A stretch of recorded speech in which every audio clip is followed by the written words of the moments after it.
Ia, whakarofa ku le pai o Samoa whaafonga ngi vai ngole aso. Mai lava i au nga kofi re kua i so se whakawhaikaulanga i fia sioka kua kungu. Ia me se foi le kapo inga Samoa akoa.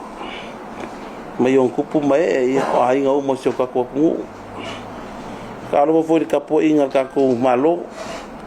A oro fai foi le mkanga luenga o leo ma whalpuipui o nga kiuke. Kau siar kula fongo. Ka whera ia kule vai ngolau whasalau o sioka kua kungu ngi aso. Ia malole soi fo maua malange ma. Ole au ngol gei whakakawanga pe o ngā karsanga. E fia momoli se whi au mai le kanga luenga o leo man whatpuipui ka wala kuia.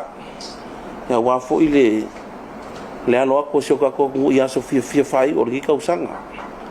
I le kelisi masi mar kausanga fo. Au le i o aku se whi au o le au ngole whamoe moe o le ngi aso. Ia fia longo fo iso ka ko ngui nga luenga whakinga o le ofisa ala i whalau whasainga.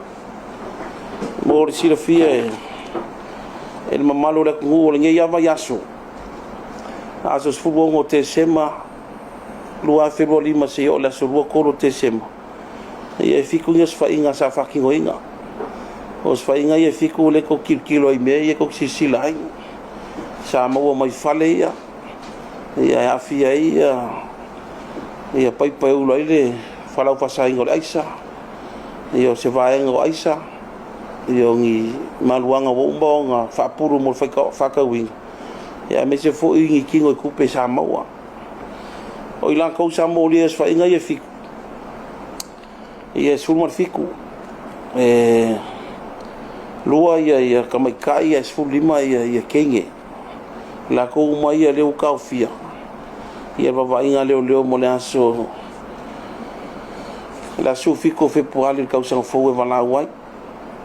Ia mo sira fia mai la so ivo te se ma se ipa ia na so lu kol. Ua se fulu ia.